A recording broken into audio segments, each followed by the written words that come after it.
तो हेलो नमस्ते एंड जय श्री कृष्ण फ्रेंड्स। आशा करती हूँ कि आप सभी बढ़िया होंगे, बिल्कुल स्वस्थ और मस्त होंगे और बहुत अच्छे से अपनी दिवाली एंजॉय कर रहे होंगे। तो यहाँ पे ये क्लीनिंग वाला लास्ट वीडियो है। तो ये जो गद्दा है, मतलब कि जो मेरा मैट्रेस है, इसको मैं इससे पहले मैंने क्या क्या किया वो आप लोगों के साथ शेयर किया है।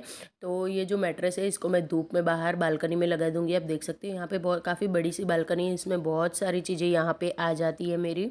तो अकेले अकेले काम करना है तो थोड़ा ट्रिक एंड टिप्स लगा के करना पड़ता है, थोड़ा सा दिमाग लगा के काम करना पड़ता है, अदरवाइज़ ना काम हो नहीं पाता है अच्छे से।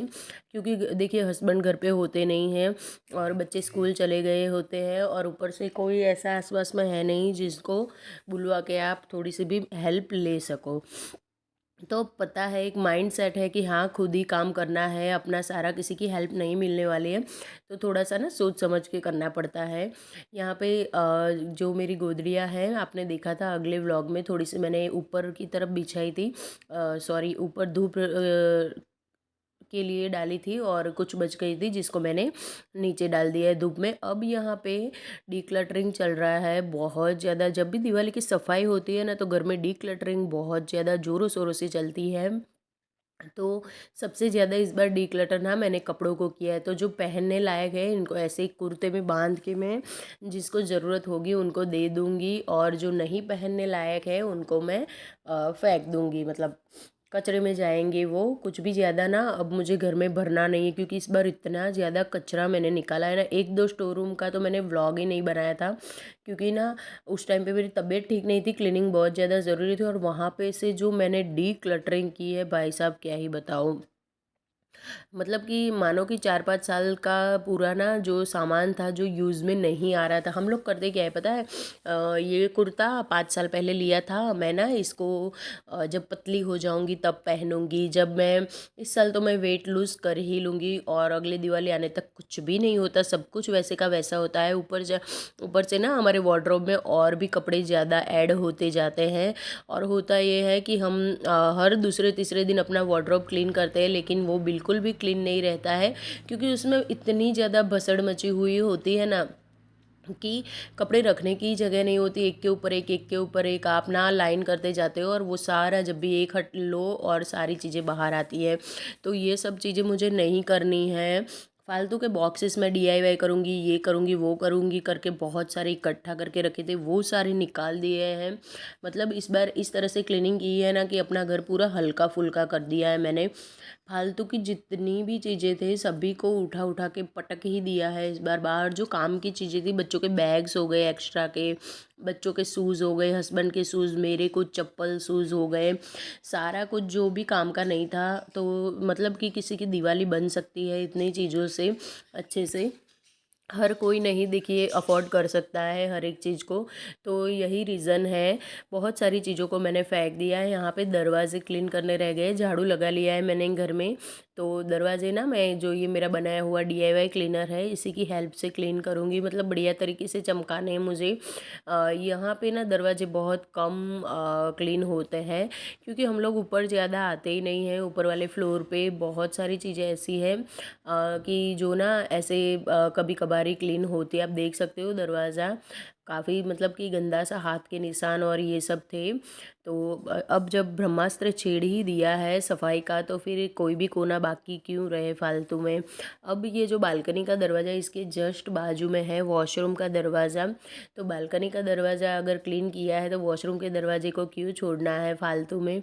ये भी साथ के साथ मैं क्लीन कर लूँगी। हाँ थोड़ा टाइम लग जाएगा, लेकिन मन को ना एक सेटिस्फेक्शन मिलेगा। थक तो गई थी बहुत बुरी तरह से, इतना थकी हूँ कि ना अपने व्लॉगिंग पे भी रेगुलर नहीं हो पा रही हूँ। नाश्ते तो इस बार मैंने कुछ भी नहीं बनाया, क्योंकि बच्चे ना दिवाली के टाइम पे दादा दादी के घर चले जाते हैं। वो मैं आप लोगों के साथ आगे शेयर करूँगी आने वाले व्लॉग्स में। और ये ना मैंने जो क्लीनर मंगवाया था, ये जो टाइल्स क्लीनर है मीशो से मंगवाया था मैंने, बहुत बढ़िया काम कर रहा है सच्ची में। इतने अच्छे से टाइल क्लीन होती है ना कि मतलब कि ऐसे ही लग रहा है कि हाँ अभी के अभी ही लगाई हुई हो। बहुत सारी जगह पे ना इतना ज़्यादा कचरा जमा हो जाता है। ये वाला वॉशरूम बिल्कुल भी यूज़ नहीं होता, बिल्कुल भी नहीं। तो बस ऐसे ही इसकी सफाई दिवाली का टाइम है करेंगे। पड़े पड़े ही जाले हो जाते हैं, बहुत सारे कचरे, मतलब कि अगर घर बड़ा है ना तो फैमिली बड़ी होनी बहुत ज़्यादा ज़रूरी। या तो फिर आपके बच्चे अपने अपने रूम यूज़ कर रहे होने चाहिए। मेरे बच्चे बिल्कुल भी अपने रूम यूज़ नहीं करते, मेरे साथ ही नीचे ही रहते हैं। तो ना ये वैसे मैं महीने में तो फिर भी एक आध बार तो इनकी क्लीनिंग करने आ ही जाती हूँ, क्योंकि पड़े पड़े ही ना इतना ज़्यादा कचरा हो जाता है कि समझ में ही नहीं आता कहाँ से आता है इतना। और ना एकदम चिकना चिकना सा कचरा आके जमा हो जाता है टाइल्स पे पूरी। तो अब इतना घर बनवाया है, इतना खर्चा किया है, तो फालतू में भी तो बिगाड़ नहीं सकते। चीज़ों को साफ़ सुथरा रखना बहुत ज़्यादा ज़रूरी बन जाता है। यहाँ पे मैं डरते डरते ये खोल रही हूँ, क्योंकि ना इसमें से ना जब देखो ना तब छिपकलियाँ निकलती रहती है। यूज़ नहीं होता है तो ऑब्वियस है अब छिपकलियाँ ही यूज़ करती है। अपना घर बनवा के रखा हुआ है इन्होंने, बिल्कुल साफ़ सुथरा है वॉशरूम, लेकिन फिर भी जैसे कि मैंने आप लोगों को बताया कि कहीं से ना, मतलब कि बाहर से ये जो धूल मिट्टी और ये सब आ जाता है टाइल्स पे, ये भी मैंने ना बाथरूम क्लीनर अपने आप बना के रखा हुआ था। यही इसी की ही हेल्प से ना मैं बहुत ही बढ़िया तरीके से क्लीन कर लूँगी नीचे का फ्लोर। और ना यहाँ पे बच्चों ने और कुछ नहीं किया है, लेकिन हाँ उनके बुक्स ऊपर रहते हैं ना, तो दिन में 2 बार वो अपना बुक्स लेने छोड़ रखने आते हैं। तो बच्चे क्या करते हैं पता है, जितने भी कागज़ के टुकड़े निकलते हैं ना, ये लोग इस तरह से बाथरूम में फेंक देते हैं। आपने देखा, मैंने यहाँ पे पूरा भरा, और जितने भी कागज़ थे वो गीले हो गए थे, इस वजह से ना मुझे अलग से लेके भर के फेंकना पड़ा। तो ये शैतानियाँ होती रहती है ऊपर वाले फ्लोर पे। उनको ना कुछ चीज़ें अपनी छुपानी हो, फेंकनी हो, तो ये लोग बाथरूम में, मतलब इनको क्या लगता है कि मम्मी कभी बाथरूम साफ़ ही नहीं करती होगी, मम्मी को पता ही नहीं चलता होगा। पता नहीं बच्चे क्या, मतलब अपने दिमाग में, कोई नहीं, चले उनका बचपन है, वो एंजॉय कर रहे हैं। मैंने तो साफ़ सुथरा कर दिया, मेरा बाथरूम एकदम चमचमाता हुआ रेडी है। और ऐसी सफाई देखने के बाद ना बहुत ही खुशी मिलती है सच्ची में। अब सबसे लास्ट में ना, इस वाले रूम में बहुत ज़्यादा टाइम लगा है मुझे क्लीनिंग में, तो सबसे लास्ट में मैं इस तरह से एक टी शर्ट निकाली है अंशु की, जो मुझे डिक्लटरिंग के कपड़ों में से ही निकले। और टी शर्ट से ना बहुत बढ़िया तरीके से पोंछा हो जाता है। तो वो पूरे रूम में मैंने इस तरह से वाइपर के अंदर फंसा के पोंछा लगा लिया है, और रूम अब बढ़िया बढ़िया तरीके से क्लीन हो चुका है। वहाँ से निकल के मैं बाजू में जो दूसरा रूम है वहाँ आ चुकी हूँ, और यहाँ पे ये सारा नवरात्रि का सामान पड़ा हुआ है। बहुत दिन पहले का ये वीडियो है, नवरात्रि के जस्ट तीसरे चौथे या पाँचवें दिन का ये व्लॉग है। दशहरे के बाद पाँचवें या छठे दिन का व्लॉग होगा, याद भी नहीं है मुझे। बहुत टाइम से व्लॉग बनाए हुए हैं मेरे, लेकिन ना मेरे पास टाइम ही नहीं था। मैं बीमार इतनी हो गई, और ऊपर से दिवाली की तैयारियाँ ये सब, तो ना टाइम नहीं मिला कि वीडियो को एडिट करके अपलोड कर पाऊँ। अब जाके मिल रहा है। तो यहाँ पे जितने भी नवरात्रि के मेरे चनिया चोलीस थी, मैंने क्या किया था पता है, निकाल दिया था सारा कुछ ना। मैंने निकाल के इस बेड पे रखा था नवरात्रि से पहले, कि मुझे किस दिन क्या पहनना है ये सब सोच के। तो सोच तो लिया, निकाल भी लिया सारा कुछ, लेकिन अब सब कुछ ऐसे का ऐसा पड़ा हुआ है। मैं अभी तक ऊपर आई ही नहीं थी। और आपके पास ना एक्स्ट्रा रूम हो ना, तो इसका ये फ़ायदा रहता है कि कोई भी इस रूम में आता भी नहीं है, मेरा सामान कोई टच भी नहीं करता है, और यहाँ से कुछ भी इधर उधर नहीं होता है। सब कुछ मैंने जैसा रखा है बिल्कुल वैसे का वैसा ही होता है। तो यहाँ पे एक एक चनिया चोलीस को, या फिर मेरी लहंगा हो गए, इन सभी को ना मैं अच्छे से पैक करके रख रही हूँ, क्योंकि पीछे शादी आ रही है दिसंबर में, तो वहाँ पे भी चाहिए हो गए। और इस बार तो मैंने सोच ही लिया, मैं फालतू के लहंगा में कोई खर्चा करने ही नहीं वाली हूँ, क्योंकि मेरे पास बहुत ज़्यादा लहंगास हो गए हैं जो शादी में चल जाएंगे। अब इन दोनों को मैंने इस तरह से बैग में, और बैग के अंदर भी एक बड़ा सा बैग जिसके अंदर मैंने पैक कर दिया है। अब इसको मैं अगले साल भी निकालूंगी तो ये मुझे बिल्कुल एज इट इज़ ऐसे ही मिलेंगे, सारे वॉश किए हुए हैं। अब इस तरह का जो हमारा साड़ी का कवर आता है ना, इसके अंदर में ब्लाउज़ जो हो गए कुछ एक्स्ट्रा के, जो हर एक साड़ी के साथ पहने जाते हैं, इनको इस तरह से पैक करके रखती हूँ मैं। बहुत सारी चीज़ें होती हैं हमारे पास, चीज़ों को देखिए हम अगर संभाल के रखते हैं ना, मेरे पास बहुत सालों की पहले की पुरानी ना चीज़ें पड़ी हुई है, क्योंकि मैं जब भी चीज़ों को यूज़ करती हूँ, हाँ भले 4-5 दिन ऐसे पड़ी रहते हैं, लेकिन फिर जब भी मैं तसल्ली से इन लोगों को ना, मतलब कि इन चीज़ों को अपनी जगह पे इस तरह से पैक करके रखती हूँ कि कहीं से भी धूल मिट्टी भी इनको टच ना कर पाए, और सालों साल मेरी चीज़ें चलती रहे। इस तरह से एक विमल का बहुत ही बड़ा सा थैला है मेरे पास। जब हमने ये घर शिफ्ट किया था ना, तब कपड़ों के लिए मैंने ये ख़रीदा हुआ था।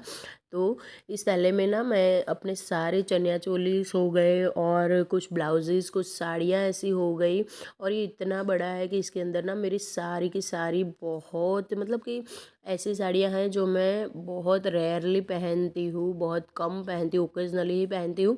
ऐसे सारी साड़ियाँ आ जाएंगी। यहाँ पे आप देख सकते हो मेरी ये जो लोहे की अलमीरा है ना पूरी तरह से बिखरी बिखरी हुई सी थी। इस वजह से ही बिखरी हुई है ये कि अभी हाल ही में नवरात्रि गई है और सारा सामान मैंने बाहर निकाला था। तो इन इस वाले बैग में जितना भी सामान आ जाएगा ना मैं सभी को इसमें रख दूँगी। भले ही तिजोरी में रहता है, सारा कुछ अलमीरा में रहता है, लेकिन होता ये है ना कि अलमीरा में भी धूल मिट्टी आ ही जाती है कहीं न कहीं से, और अच्छे अपने हैवी हैवी से कपड़े ना ख़राब हो जाते हैं, गंदे हो जाते हैं। यहाँ पे छोटे वाले ड्रॉअर में रखने के लिए मैंने बहुत ज़्यादा मेहनत की, लेकिन नहीं आई। तो नहीं आ पाया। तो इस तरह से ना फिर और भी है मेरे पास जो बैग्स है, साड़ियाँ इतनी ज़्यादा है ना, मतलब कि अगर मैं एक ऐसे खुले रखूँगी तो मेरी 2 अलमीरा भी कम पड़ जाएगी। इसीलिए मैंने ना ऑर्गेनाइज़र रखे हुए हैं, जिसके अंदर 2 ऑर्गेनाइज़र बड़े-बड़े से पूरे भर के, जिसमें मेरी साड़ियाँ हैं, और इस वाले में भी ये जो बैग था विमल का थैला, इसके अंदर भी मैंने बहुत सारी साड़ियाँ रख दी है चनिया चोली इसके साथ में। तो अभी ये सब निकलेंगे जब मुझे ज़रूरत होगी तब। नीचे वाले सबसे नीचे का जो बड़ा-सा ड्रॉअर है, उसके अंदर ना जैसे-तैसे दबा-दबा के मैंने इस वाले बैग को लगाया है। लेकिन अब बढ़िया तरीके से हो गया है, अच्छे से ये रहेगा। ये डेकोरेशन का सामान है जो त्योहार पे मंदिर का और ये सब डेकोरेशन के लिए यूज़ होता है। अब मेरी अलमीरा है ना एकदम लाइट लाइट सी हो गई। फालतू की चीज़ें तो मैंने निकाल के फेंक ही दी है, तो उनका तो कोई टेंशन है ही नहीं। ये एक शॉल है, मेरी सासू माँ कहीं गए थे तो लेकर आए थे। वो सारी चीज़ों को ना बढ़िया तरीके से मैंने अरेंज करके रख दिया है। तो आशा करती हूँ कि आप लोगों को मेरा अरेंजमेंट पसंद आया होगा, क्लीनिंग करने का तरीका पसंद आया होगा। अगर वीडियो में कुछ भी पसंद आए तो प्लीज़ चैनल को सब्सक्राइब करें, वीडियोस को लाइक एंड शेयर करें, और अपने प्यारे प्यारे से कमेंट देने में बिल्कुल भी कंजूसी नहीं करनी, ओके। यहाँ पे अब मैं इस वाले बेड को ठीक कर दूँगी। इसके अंदर कुछ सामान ज़्यादा इतना है नहीं। तो मिलती हूँ नेक्स्ट व्लॉग में। राधे राधे फ्रेंड्स।